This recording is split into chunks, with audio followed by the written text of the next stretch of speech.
राधे राधे सभी को। जय श्री कृष्णा। स्वागत है आप सभी का हमारे यूट्यूब चैनल में। आज हम आपको शनिवार व्रत की कथा सुनाएंगे। कथा अच्छी लगे तो वीडियो को लाइक करें और चैनल को सब्सक्राइब करें। एक बार सभी नवग्रह सूर्य, चंद्र, मंगल, बुध, बृहस्पति, शुक्र, शनि, राहु और केतु में बहस हो गई। कौन सबसे बड़ा है, आपस में लड़ने के बाद सभी देवराज इंद्र के पास गए। इंद्र असमंजस की स्थिति में निर्णय नहीं दे पाए, परंतु उन्होंने सभी ग्रहों को सुझाव दिया कि पृथ्वी पर राजा विक्रमादित्य ही इसका फैसला कर सकते हैं, क्योंकि वो बहुत ही न्यायप्रिय राजा हैं। सभी पृथ्वी पर राजा विक्रमादित्य के पास गए और अपने आने का कारण बताया।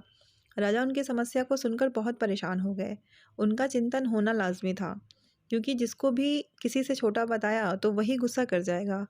राजा के काफ़ी सोच विचार के बाद उन्हें एक उपाय सूझा। उन्होंने सुवर्ण, रजत, कांस्य, पीतल, सीसा, रांगा, जस्ता, अभ्रक और लोहे से 9 सिंहासन का निर्माण करवाया। उन्हें उपयुक्त क्रम में रख दिया गया। सबसे निवेदन किया गया कि क्रमानुसार सिंहासन पर आसन ग्रहण करे। शर्त रखा गया कि जो सबसे अंतिम में सिंहासन पर आसन ग्रहण करेगा वही सबसे छोटा माना जाएगा, जिसकी वजह से शनिदेव सबसे बाद में आसन प्राप्त कर सके और सबसे छोटे कहलाए।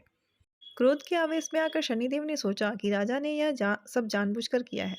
कुपित होकर राजा से कहा कि राजा, तू मुझे नहीं जानता। सूर्य एक राशि में 1 महीना, चंद्रमा 1.25 महीना, 2 महीने 2 दिन, मंगल 1.5 महीना, बृहस्पति 13 महीने, बुध और शुक्र 1-1 महीने विचारण करते हैं, लेकिन मैं 2.5 से 7.5 साल तक रहता हूँ।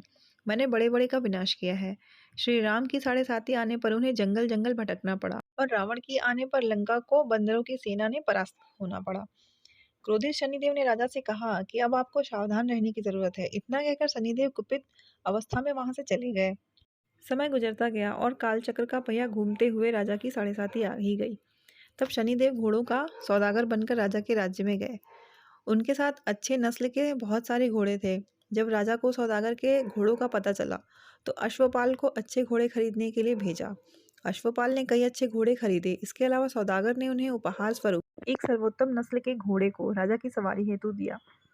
राजा विक्रमादित्य जैसे ही उस घोड़े पर बैठे, वह सरपट वन की ओर भागने लगा। जंगल के अंदर पहुंचकर वह गायब हो गया। भूखा प्यासा राजा जंगल में भटकने लगे। अचानक उन्हें एक ग्वाला दिखाई दिया, जिसने राजा की प्यास बुझाई। राजा ने प्रशंसा में उसे अपनी अंगूठी देकर नगर की तरफ चलने दिए। वहां एक सेठ की दुकान पर पहुंचे। उन्होंने जल पिया और अपना नाम वीका बताया। भाग्यवश उस दिन सेठ की खूब आमदनी हुई। सेठ खुश होकर उन्हें अपने साथ घर लेकर गया। सेठ के घर खूंटी पर एक हार टंगा था, जिसको खूंटी निगल रही थी। कुछ ही देर में हार पूरी तरह से गायब हो गया। सेठ वापस आया तो हार गायब था। उसे लगा कि वीका ने ही उसे चुराया है। सेठ ने वीका को कोतवाल से पकड़वा दिया और दंड स्वरूप राजा उसे चोर समझकर हाथ पैर कटवा दिया। अपंग अवस्था में उसे नगर के बाहर फेंक दिया गया। तभी वहां से एक तेली निकल रहा था, जिसको वीका पर दया आ गई। उसने वीका को अपनी गाड़ी में बैठा लिया। वीका अपनी जीभ से बैलों को हाँकने लगा। कुछ समय पश्चात राजा की सनी दशा समाप्त हो गई। वर्षा काल आने पर वीका मल्हार गाने लगा। एक नगर की राजकुमारी मनभावनी ने मल्हार सुनकर मन ही मन प्रण कर लिया कि जो भी इस राग को गा रहा है वो उसी से विवाह करेगी। उन्होंने दासियों को खोजने के लिए भेजा, परंतु वापस आकर उन्हें बताया कि वह एक अपंग आदमी है। राजकुमारी यह जानकर भी नहीं मानी और अगले दिन वह अनशन पर बैठ गई। जब लाख समझाने पर राजकुमारी नहीं मानी, तब राजा ने उस तेली को बुलवाया और वीका से विवाह की तैयारी करने के लिए कहा। वीका से राजकुमारी का विवाह हो गया। एक दिन वीका के स्वप्न में शनिदेव ने आकर कहा कि देखा राजन, तुमने मुझे छोटा बताकर कितना दुख झेला है। राजा ने क्षमा मांगते हुए हाथ जोड़कर कहा कि हे शनिदेव, जैसा दुख मुझे दिया है किसी और को ऐसा दुख मत देना। शनिदेव इस विनती को मान गए और कहा कि मेरे व्रत और कथा से तुम्हारे सारे कष्ट दूर हो जाएंगे। जो भी नित्य मेरा ध्यान करेगा और चींटियों को आटा डालेगा, उसकी सारी मनोकामनाएं पूर्ण हो जाएंगी। शनिदेव ने राजा के हाथ पैर भी वापस दिए। दूसरे दिन जब राजकुमारी की आंख खुली तो वह आश्चर्यचकित हो गई। वीका ने मन भावनी को बताया कि वह उज्जैन का राजा विक्रमादित्य है। मन भावनी खुशी से फूले नहीं समा रही थी। राजा और नगरवासी सभी अत्यंत प्रसन्न हुए। सेठ ने जब यह सुना तो वह पैरों पर गिरकर क्षमा मांगने लगा। राजा ने कहा, यह सब शनिदेव के कोप का प्रभाव था, इसमें किसी का कोई दोष नहीं है। सेठ ने निवेदन करते हुए कहा कि मुझे शांति तभी मिलेगी जब आप मेरे घर चलकर भोजन करेंगे। सेठ ने कई प्रकार के व्यंजनों से राजा का सत्कार किया।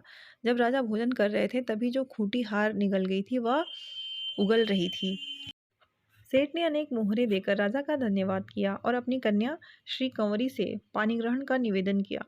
राजा ने संघर्ष स्वीकार किया। राजा अपनी दोनों रानियों मनभावनी और श्री कंवरी को लेकर उज्जैन नगरी लौट आए। सारे नगर में दीपमाला और खुशी मनाई गई। राजा ने घोषणा करते हुए कहा कि मैं शनिदेव को सबसे छोटा बताया था, लेकिन असल में वही सर्वोपरि हैं। तब से सारे राज्य में शनिदेव की पूजा और कथा नियमित होने लगी। सारी प्रजा के बीच खुशी और आनंद का वातावरण बन गया। शनिदेव के व्रत की कथा को जो भी सुनता या पढ़ता है, उसके सारे कष्ट दूर हो जाते हैं।